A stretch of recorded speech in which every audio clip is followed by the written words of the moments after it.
Hey guys, welcome back to the Cult Classic Kate Show. Today we're talking about Baldur's Gate 3 because, man, this game is a huge hit. The developers themselves weren't even anticipating this game to be the massive success that it is. It has gotten overwhelming praise and it is now, up there, high up there in consideration for Game of the Year nomination. And from the 10 hours I played, deservingly so. And for me personally, the experience is Baldur's Gate 3 is very difficult, very technical, but I'm here to learn. Like, I've never played a Baldur's Gate game before. I've never played a game like this before, but the richness of the storytelling, the richness of the element of choice, the overall game, it is masterfully crafted. And to be honest with you, I need to learn how to play a game like this. I have to be patient with it, and I've been giving it, I've been having like my little small victories as time goes on, and it's pretty cool that you can link up with friends. And overall, man, I just think that it's a really cool experience that I'm here to try and get good at. But we must talk about some people that don't really wish to get good at it. They just wish everything to be handed to them. And this is coming from The Gamer, this article, man. The Gamer, the Gamer, the Gamer. They are as activistically driven as they come. It's just ironic they are named The Gamer when really it's anything but the gaming and the gameplay for them. And we got Jade King here, man. Jade King.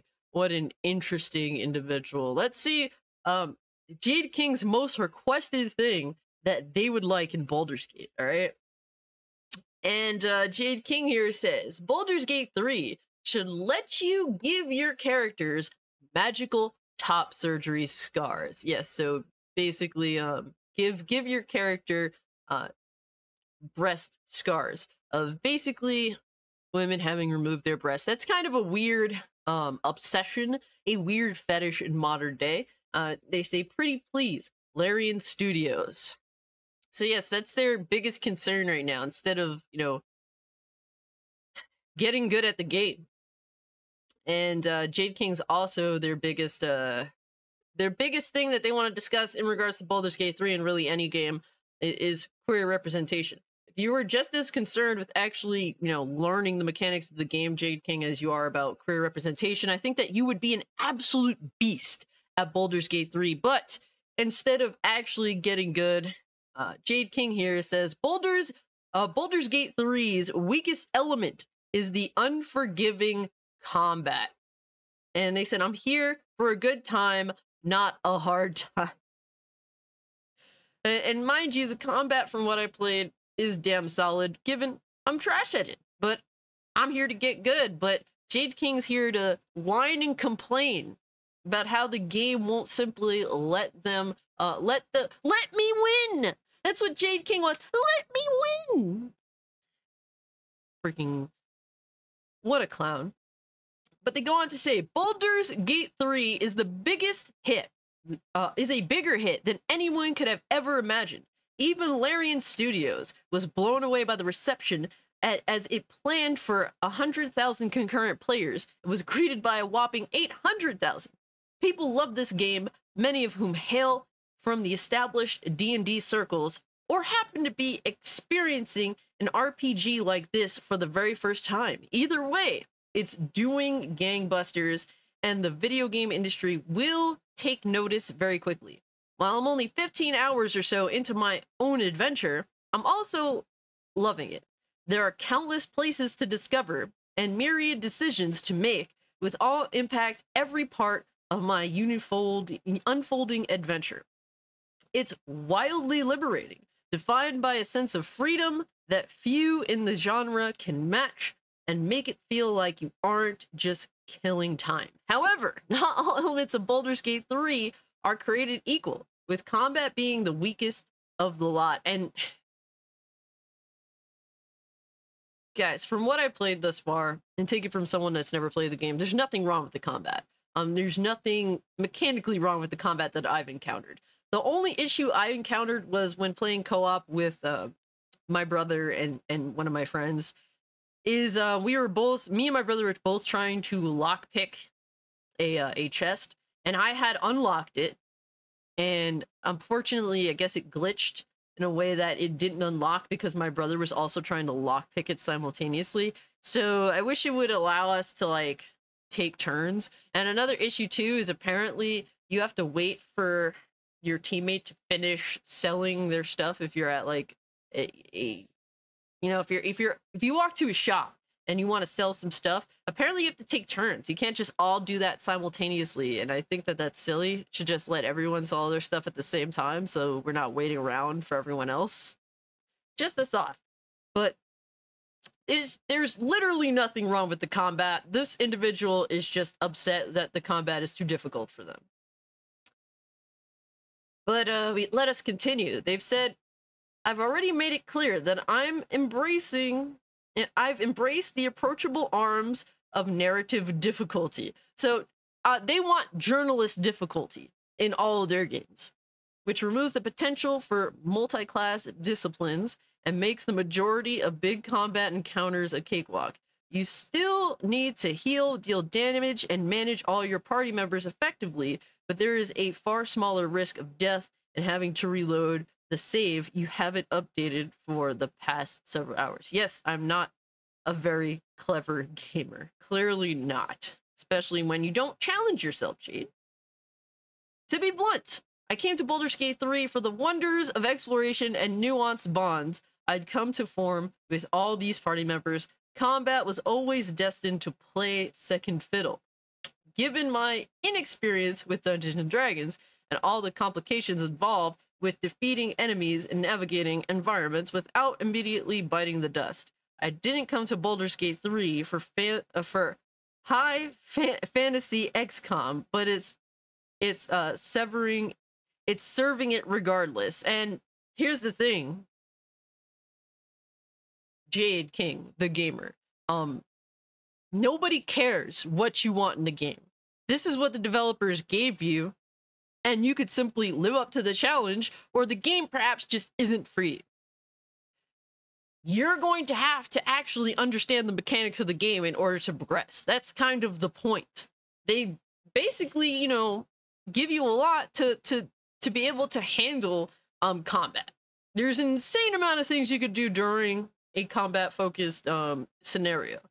The same like with, you know, actually talking to people and stuff. There's so many ways to handle everything in the game. So much so that it can indeed be overwhelming. But nonetheless, regardless, there's so many ways for you to handle a combat scenario that there's really no excuse for you to be whining and crying. After all, like, from what this person's saying here, they just don't want combat at all. None of it. And it's just like, this is a CRPG. This is what comes with it. So I don't understand what you want. Do you want a Telltale game? Then go play a Telltale game. It's really that simple, man. And I'm not dissing Telltale games. I actually like some of them. But if you want a Telltale game, go play a Telltale game. If you want Baldur's Gate, you want a CRPG, you're gonna get a CRPG. That's just what it is. It is ridiculous for you to make these demands when really you just have to understand the type of game that you chose to get into.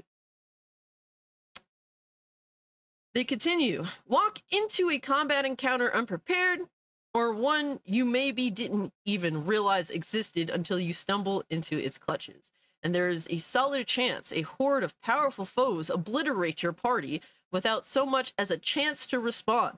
I'm still learning the ropes, but given I'd come to this game for stories and atmosphere, having to continuously bang my head against its mechanical intricacy only served to frustrate. I can deal with random dice rolls, but not a dungeon full of bandits who understand how to deck me into oblivion within mere seconds. And there's a simple way to deal with this. Be prepared, because you don't know what awaits ahead unless you've already played the game and you understand like everything that's going on. You don't know what lies ahead. So always be prepared and always save your game, because hey man, sometimes stuff goes on and you're just like, oh man, this did not pan out the way I wanted to. You know, I'm going to go back to my last save point. With RPGs, save and save often. That's what I always say, especially with Bethesda's RPGs. So for you guys about to play Starfield, save and save often. seasoned players are likely reading this and mocking me incessantly. Jade, I'm not a seasoned player. Matter of fact, I'm probably even more ignorant to CRPGs than you are. And I'm mocking you because this is absolutely ridiculous. And you should be ashamed of yourself. The fact that this article exists and you feel as though you should get exactly what you want when you don't even seem to want a video game, that's on you, man. And this is coming from someone like me, that I'm just as clueless when it comes to this game as the next person. I purposely went into Baldur's Gate 3 blind. I looked up as little information as possible. I wanted to be completely surprised by everything presented. And you know what? The presentation itself is absolutely amazing. And guess what? I went into it blind. And I have to learn a lot of stuff, man. I'm working on it. I'm trying to get better. But Jade here just wants the game handed to them. They don't want to learn anything. I think that's the biggest problem here. I'm willing to learn stuff. And Jade here is unwilling to learn anything. And to me, that's a level of ignorance that I just don't respect. I can never respect. I go through every single day with intent to want to learn something. Whereas there are just people out here that think they need to learn, they've learned everything they need to know, and they go about life very ignorantly. And this is just another sad example of fraudulent gamers in the gaming space and having a voice, man. That's really what it boils down to. They continue, believing I should just have the patience to learn Baldur's Gate 3 and come to love all the battles that are meant to test my mettle and act as gauntlets of strength and resilience. You don't have to necessarily like every combat encounter. There have been some combat encounters that I'm like, damn, yo, that was rough. You could absolutely detest it. The game, a game that gives you these moments of feeling anything at all is great, even if sometimes it is anger. But the game is indeed fair. It is indeed fair. It gives you a lot of options to do a lot of things. And overall, for the most part, besides the two things that I listed, I haven't had a problem with the game thus far. But they said, but I'm here for a fun time. And I don't fancy dealing with the unreliable save states and long load times whenever a big conflict goes wrong. Or I make a mistake because I'm still learning the mechanics. I don't need to read any more of this, guys. This is just absolutely pathetic. And you deserve to be mocked and shamed. That's really what it boils down to. This is really sad. It's really sad because this person just doesn't even want to attempt the combat. They just want it to be one big romance, one big, I don't know, man. I can't think like this person. I just can't. And it's like the Souls games all over again. And I've constantly said I'm absolutely trash at Souls games, but I support the developers making that type of game the way that they want to, in the image that the game, the art that they want to create. And the same thing with Larian here.